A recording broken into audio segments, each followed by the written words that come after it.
Graça e paz, igreja. Que bom que Deus nos deu mais uma oportunidade de juntos podermos estudar a palavra do nosso Deus.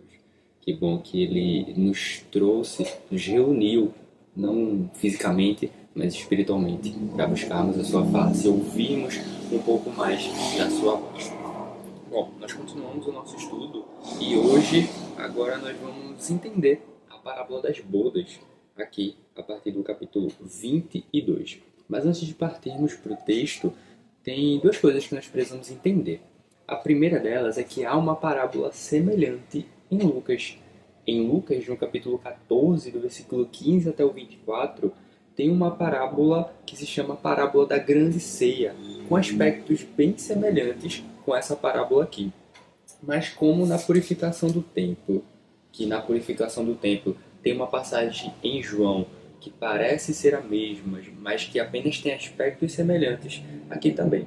A purificação do templo nós temos aqui em Mateus capítulo 21, do versículo 12 até o 13, uma situação, e em João, no começo do seu evangelho, nós temos outra situação.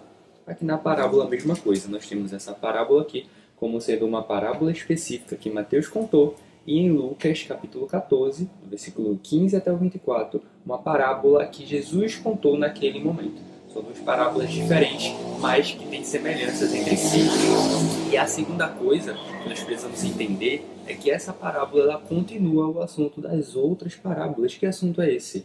A rejeição de Israel em relação ao Messias e ao reino de Deus, que resultou em oferecer o reino a outros, aos gentios, do qual nós fazemos parte. Então, a parábola das bodas. Mas vamos orar antes de entrarmos no texto em si? Oremos. Pai, graças te damos, Senhor, eis aqui teu povo, eis aqui a tua igreja, reunidos para glorificar o teu nome, reunidos para buscar a tua face, Senhor. Nós pedimos para que o Senhor fale conosco nesse estudo, que nós possamos ler e entender o texto, Pai, mas também aplicar em nossas vidas, para que não sejamos apenas aqueles que ouvem ou aqueles que falam, mas que sejamos uma igreja que pratica aquilo que Deus tem falado a ela mesma. Muito obrigado, Senhor, por mais essa oportunidade e por mais esse momento, e que a glória seja dada sempre ao teu nome, Senhor, e que por meio da tua palavra nós aprendamos como fazer isso da melhor maneira possível. E é no nome de Jesus que nós oramos assim. Amém e amém. Bom, igreja, aqui na parábola, a partir do versículo 1 do capítulo 22 de Mateus, a palavra de Deus nos diz assim: de novo, entrou Jesus a falar por parábolas, dizendo-lhes: o reino dos céus é semelhante ao rei que celebrou as bodas de seu filho. Então enviou seus servos a chamar os convidados para as bodas, mas estes não quiseram vir. Enviou ainda outros servos com esta ordem: dizei aos convidados: eis que já preparei o meu banquete. Os meus bois e cevados já foram abatidos e tudo está pronto. Vinde para as bodas. Eles, porém, não se importaram e se foram, um para o seu campo, outro para o seu negócio, e os outros, agarrando os servos, os maltrataram e mataram. O rei ficou irado, e enviando as suas tropas, exterminou aqueles assassinos e lhes incendiou a cidade. Bom, aqui eu creio que a igreja já está familiarizada em relação às bodas, à consumação do casamento. Sempre quando Jesus, nas suas parábolas, se referiu às bodas, ele estava tratando aqui do fim dos tempos. A consumação do casamento, o encontro da noiva com o noivo, seria o noivo sendo Jesus e a noiva sendo a igreja, e a consumação dessa união. Os servos aqui, de forma bem prática, simbolizam os profetas, os atalaios, os mensageiros do rei, mais especificamente os profetas do Antigo Testamento. Porque assim como os profetas do Antigo Testamento, esses servos não estavam chamando qualquer um, eles estavam chamando aqueles os convidados, aqueles que estavam na lista. Foi dada uma lista aos servos e o rei disse: olha, vá lá buscar esses em específico. E aí nós vemos aquilo que aconteceu no Antigo Testamento. Os profetas eles não iam até outras nações para pregar. Eles pregavam ali no meio do povo, no meio dos convidados, no meio daqueles que estavam na lista para as bodas do Cordeiro. Mas assim como esses servos aqui foram maltratados, foram ignorados e alguns foram até mortos, aconteceu com os profetas do Antigo Testamento.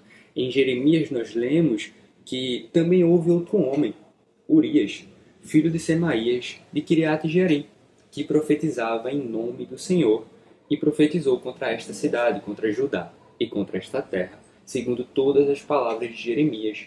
Ouvindo o rei Jeoaquim e todos os seus valentes e todos os príncipes as suas palavras, procurou o rei matá-lo. Isso está escrito em Jeremias, capítulo 26, do versículo 20 até o versículo 21.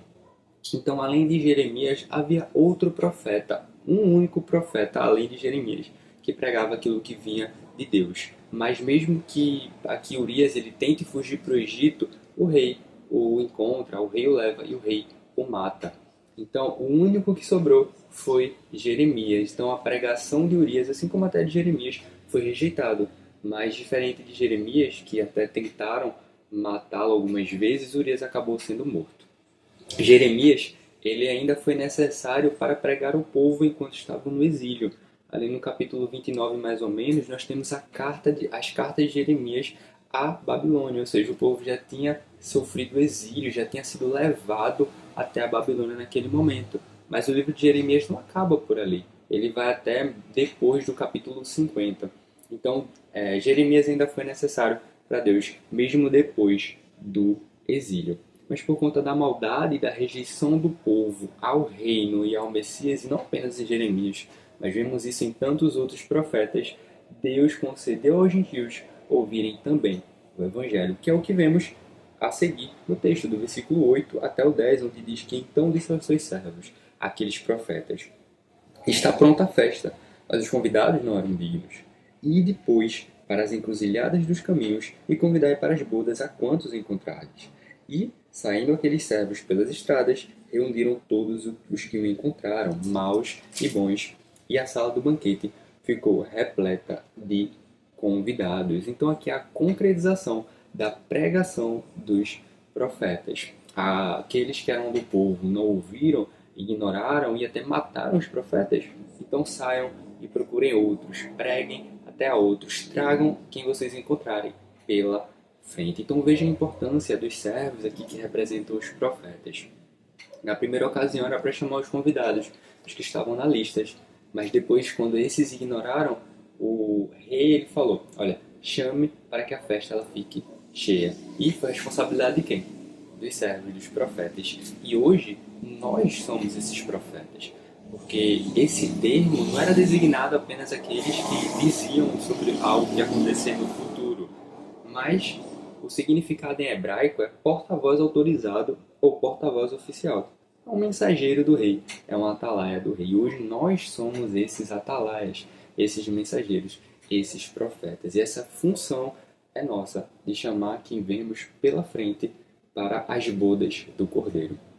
Continuando aí no texto do versículo 11 até o versículo 13, Jesus ele vai continuar dizendo que entrando, porém, o rei, para ver os que estavam à mesa, notou ali um homem que não trazia veste nupcial, e perguntou-lhe: amigo, como entraste aqui sem veste nupcial? E ele emudeceu.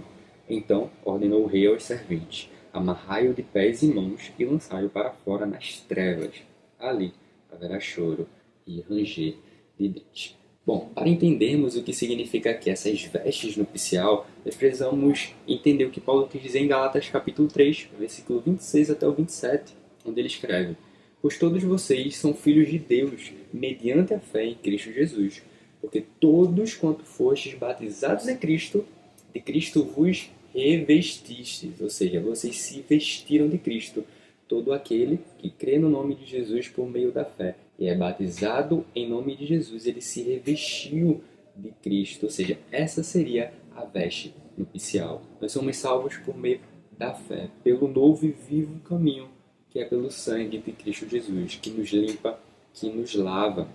E quando nós nos vestimos de Cristo, nós podemos adentrar as bodas do Cordeiro, nós podemos participar aqui dessa consumação do casamento.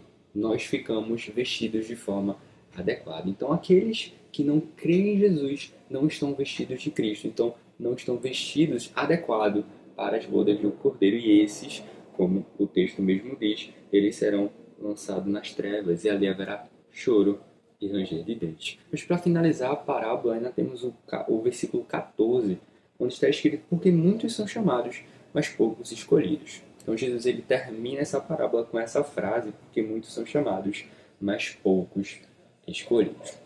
E aqui nós vamos tratar sobre a soberania de Deus.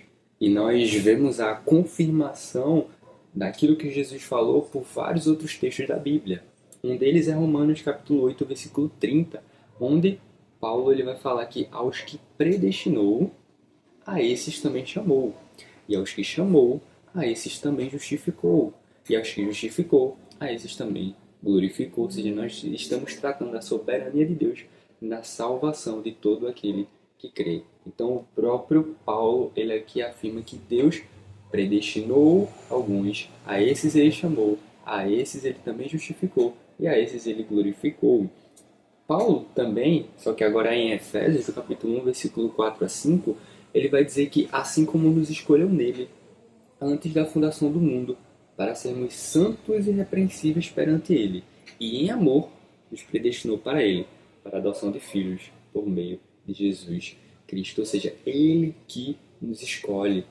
Antes de escolhermos a ele, ele tem que nos escolher, fazer a obra dos nossos corações, para que aí sim possamos crer. E nós vemos que isso não vem apenas de uma opinião, vem da palavra de Deus. Nós aqui citamos 2 versículos que somaram com esses, mas poderíamos citar tantos e tantos outros. Mas aí talvez surja a pergunta na sua mente: e como entra a pregação aí? Se é Deus que escolhe, se é Deus que chama em primeiro lugar para que possamos crer, como é que a pregação entra aí? Bom, aprove a Deus usar da pregação para aqueles que foram escolhidos por Ele vierem a crer. Romanos capítulo 10, versículo 17. E assim, a fé vem pela pregação. E a pregação pela palavra de Cristo. Ou seja, aprove a Deus que a fé fosse despertada à medida que a pregação fosse ouvida. E nós vemos a concretização disso em Atos capítulo 13, versículo 48, onde Paulo e Barnabé, em Antioquia, estão pregando para os gentios. E a palavra diz que os gentios, ouvindo isto, ou seja, a pregação de Paulo e de Barnabé, regozijaram-se e glorificavam a palavra do Senhor.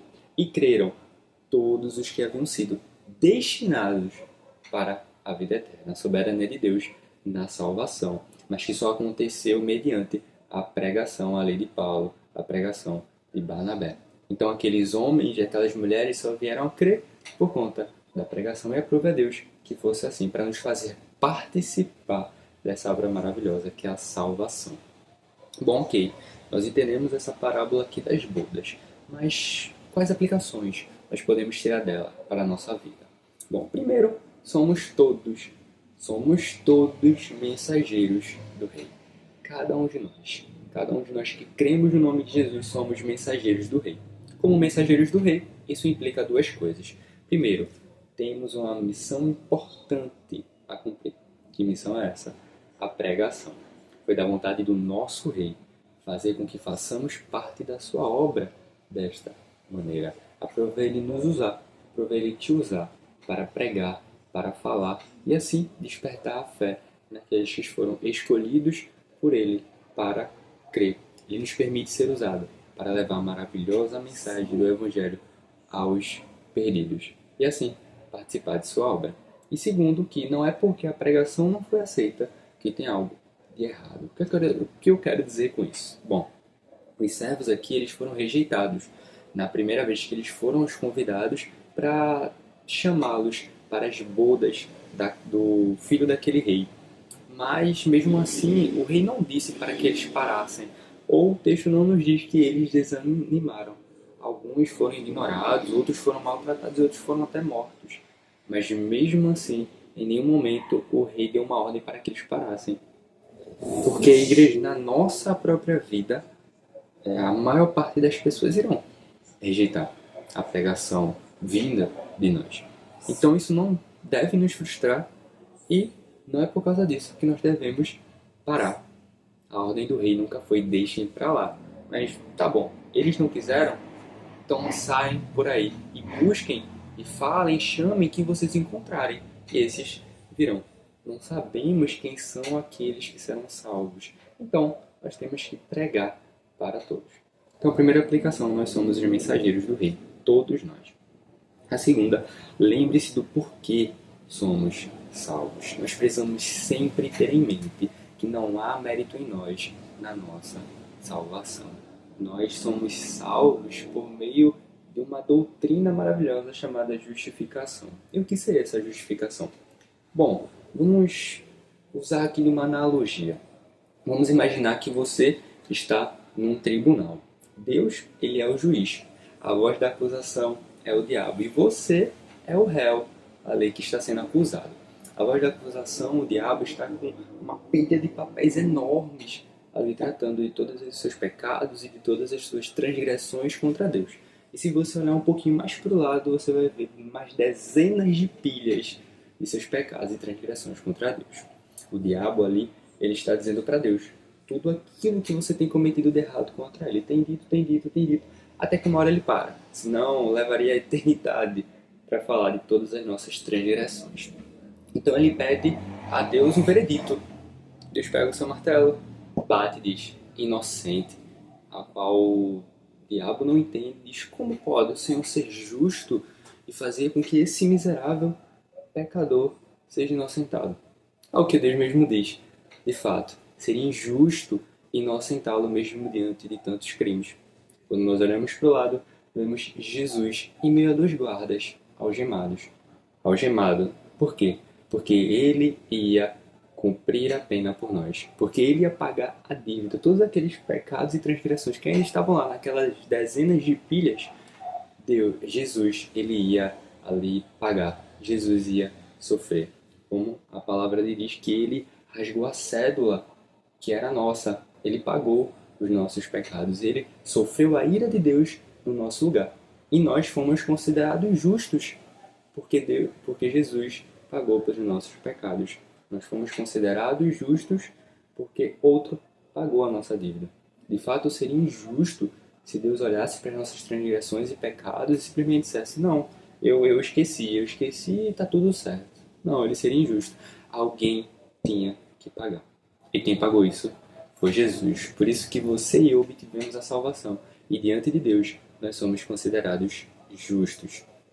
Não por nós mesmos, igreja, mas pelo sacrifício de Jesus. E somente aqueles que se revestiram de Cristo, somente aqueles que aceitaram o pagamento vindo de Jesus, eles poderão adentrar nas bodas do Cordeiro, porque esse é o único meio pelo qual podemos ser salvos. Então entendamos que o mérito da salvação nunca será nosso.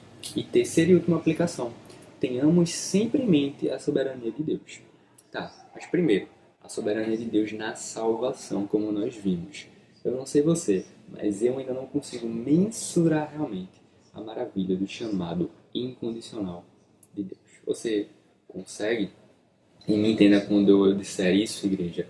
Falei isso com todo temor, e Deus o sabe disso, mas às vezes parece loucura o chamado incondicional de Deus. Às vezes quando eu paro para refletir, essa é a palavra que vem na minha cabeça, loucura. Porque eu sei que não há e nunca haverá nada de bom em minha igreja. Que Deus olha assim, eu acho que isso aí dá para salvar. Acho que tem uma coisinha, uma coisa bem pequena que se salva. Não, nada, zero. Não tem nada de bom em mim que me faria adequado para a salvação. É tudo por meio de graça. Como o próprio Paulo disse em Efésios capítulo 2, versículo 8 a 9, porque pela graça sois salvos, mediante a fé. E isto não vem de vós, é dom de Deus, não de obras, para que ninguém se glorie. Então lembre-se da soberania de Deus na salvação. Seguindo, lembre-se da soberania de Deus na ira vindoura. Na ira vindoura. Apenas aqueles que aceitaram o pagamento de Jesus irão escapar. Apenas aqueles que, como eu já repeti, se revestiram de Cristo. Porque cada ser humano tem esta dívida com Deus. Os nossos pecados, as nossas transgressões, elas só podem ser pagas pelo Cordeiro de Deus que tira o pecado do mundo. Logo, quem não crê nesse Cordeiro, ele irá ter que sofrer a ira vindoura. 1 Tessalonicenses capítulo 1, versículo 10, ainda Paulo, ele diz que para guardarmos dos céus o seu Filho, a quem ele ressuscitou dentre os mortos, Jesus, que nos livra da ira vindoura. Se Jesus nos livra da ira vindoura e eu não creio em Jesus, quer dizer que eu não serei livre e eu irei sofrer a ira vindoura. Em terceiro e último lugar, lembremos da soberania de Deus no cuidado com os seus. Façamos uma reflexão. Será que esse mesmo Deus que de forma incondicional nos salvou, será que Ele não cuidaria de nós? De cada um dos seus que Ele mesmo chamou, que Ele mesmo enviou o seu Filho para morrer pelos nossos pecados e transgressões? Mateus capítulo 10, versículo 29 a 31. Jesus diz: e nenhum deles, ou seja, nenhum pardal, cairá na terra sem o consentimento do vosso Pai. E quanto a vós outros, até os cabelos todos da cabeça estão contados. Não tem mais, pois, bem mais valei vós do que muitos pardais. Então a soberania de Deus na salvação, na ira vindoura e no cuidado com os seus. Amém, igreja. Que Deus nos abençoe e aplique as suas palavras em nossas vidas. Paz.